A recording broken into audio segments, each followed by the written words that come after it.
Que a graça e a paz do Senhor Jesus esteja com todos. Aqui quem vos fala é o presbítero Ivanilson.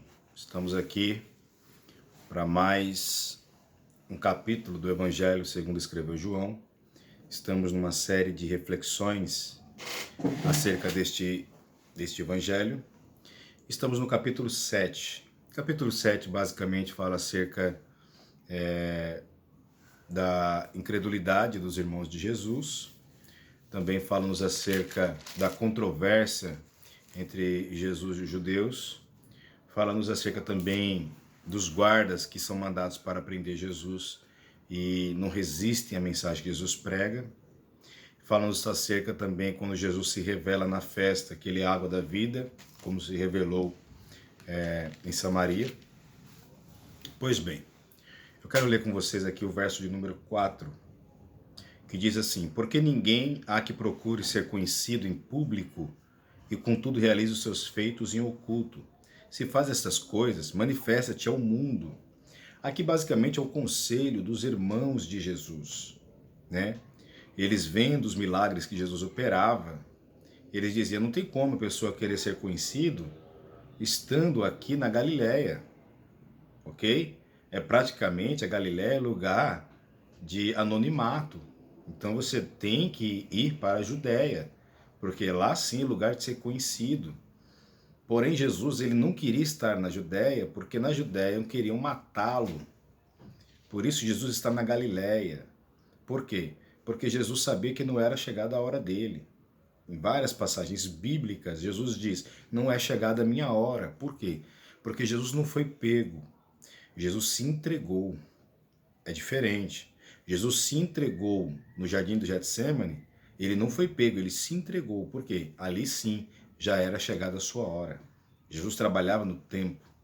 Porém, o conselho dos irmãos aqui é que Jesus fosse para a Judéia para ser famoso. E Jesus não procurava fama. Jesus procurava que a sua mensagem alcançasse o maior número de pecadores e os livrasse da escravidão do pecado e do jugo do inferno. Jesus não procurava fama, ok? Então, para Jesus estar na Galileia ou na Judéia, não importa. Jesus não procurava status. Tanto que quando Jesus está em Nazaré, ele sai de Nazaré e vai para Cafarnaum, não por escolha, mas porque procuraram matá-lo também dentro de uma sinagoga, quando ele lê o texto de Isaías capítulo 61. E é necessário ele sair para que ele cumprisse o seu ministério. Interessante aqui que eu aprendo com essa lição da incredulidade dos irmãos de Jesus. Por que incredulidade? Porque quando eles falam para Jesus ir para ser conhecido, o texto revela que eles próprios não acreditavam no ministério de Jesus. Quantos da nossa própria casa não crê, não acredita no nosso chamado e nosso ministério? Mas nem por isso devemos baixar a cabeça e desistir. E sim cumprir o nosso chamado, ok? Quem se preocupa em provar para alguém que ele perde tempo. E não estamos aqui para perder tempo, para provar para alguém. Temos que provar para nós mesmos que somos capazes de cumprir o chamado daquele que nos enviou. Amém? Pois bem, passando aqui sobre a controvérsia de Jesus entre os judeus. Verso 14, corria já meio a festa e Jesus subiu ao templo e ensinava. Então entre os judeus se maravilhavam, dizendo, como sabe essas letras sem ter estudado? Jesus ele sobe à festa em oculto, porque ele não poderia subir para que todos os vissem, porque ele corria risco de morte. Ele sobe à festa, e quando ele sobe à festa, que era uma das 3 festas anuais, que era Pessa, Sukkot, Shavuot, Páscoa, Pentecostes, Tabernáculo, ou Yom Kippur, o Dia do Perdão, eram festas anuais que judeus de todas as partes do mundo migravam para Jerusalém. Jesus ele sobe para a festa porque ele é judeu. Quando ele chega na festa, o texto diz que ele começa a pregar e com muita sabedoria, a ponto de chocar os ouvintes e dizer como pode saber pregar se ele, aleluia, louvado seja Deus, se ele não ter estudado. Quando diz aqui não ter estudado, é que Jesus não tinha conhecimento da Torá. Jesus tinha conhecimento da Torá. Porém, Jesus não tinha estudado nenhuma das 3 maiores faculdades teológicas da época. Porque para se ter conhecimento de um rabino autorizado, estudado, diplomado, deveria ser diplomado numa dessas 3 maiores faculdades. Faculdades de Hillel, a faculdade de Shammai e a de Gamaliel, até onde mesmo Paulo se formou na faculdade de Gamaliel. Porém, eles vê que Jesus não tinha esse preparo, né, que os fariseus formados, principalmente aqueles que faziam parte do Sinédrio, tinha. Porém, a pregação de Jesus era mais profunda do que aqueles que tinham se formado nas escolas teológicas daquela época. Porque a mensagem de Jesus, ela tinha um nível espiritual elevadíssimo, a ponto de chocá-los. Uns ficarem contra e outros ficarem a favor na festa acerca de Jesus. A ponto de que os que ficaram contra mandaram prender a Jesus. E os soldados, quando vão para prender a Jesus, os soldados eles se maravilham com a mensagem que Jesus pregava, a ponto de não conseguir prendê-lo. Quando Jesus aqui no verso 37 diz, no último dia da festa, o grande dia da festa, levantou-se Jesus e exclamou, se alguém tem sede, venha a mim e beba. Quem crê em mim, como diz as Escrituras, do seu interior fluirão rios de água viva. Glória seja dada o nome do Senhor.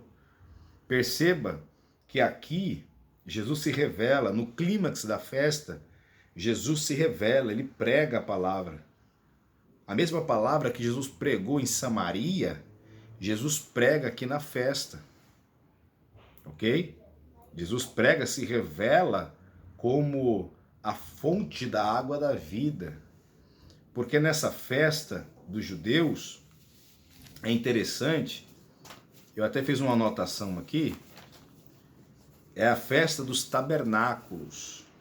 A festa dos tabernáculos acompanhava os judeus, acompanhavam os sacerdotes na cerimônia, numa peregrinação para a Terra Santa, que se chamava essa peregrinação, essa cerimônia de tirar água, ok? Todos os dias da festa pela manhã saía uma procissão para a Terra Santa para tirar água. Tiravam água num vaso, né? Num vaso de ouro, né? E eles iam tirar água do tanque de Siloé e levavam e derramavam no altar do templo, do lado ocidental. Eles derramavam essas águas e cantavam o Halá, ou Haler, que é o Salmo 113 ou o Salmo 118, onde os sacerdotes repetiam a profecia do profeta Isaías, capítulo 12, verso 3. A profecia de Isaías, capítulo 12, verso 3, diz assim, vamos lá, Isaías, capítulo 12, e versículo de número 3, diz assim, vós, com alegria, tirareis água das fontes da salvação. Jesus está dizendo para todos que estão ali, essa fonte da salvação chegou no meio da festa. Esta fonte da salvação sou eu.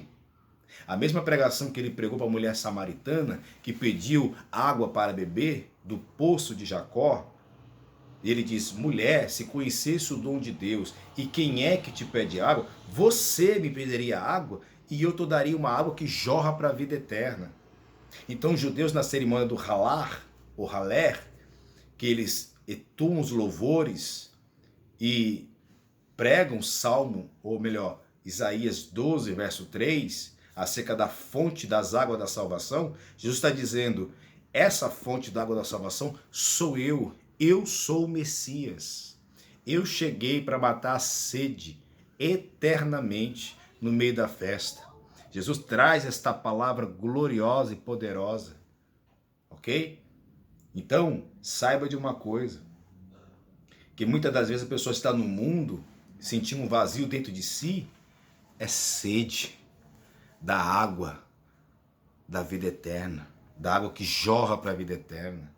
É fome de pão da vida, que é Jesus, ok? Você que assistiu essa mensagem, curta esse vídeo, compartilha com os amigos, com o maior número de pessoas que você puder, para que essa água da vida alcance essa pessoa que está com sede, que esse pão da vida que é Jesus alcance essa pessoa que está com fome e eles sejam saciados eternamente, ok? Você que não é inscrito, se inscreva, compartilha, ok? Que Deus abençoe a todos e próximo vídeo estaremos falando sobre o capítulo 8 do Evangelho de João, assim sucessivamente até terminarmos o Evangelho de João, se Jesus não voltar, ok?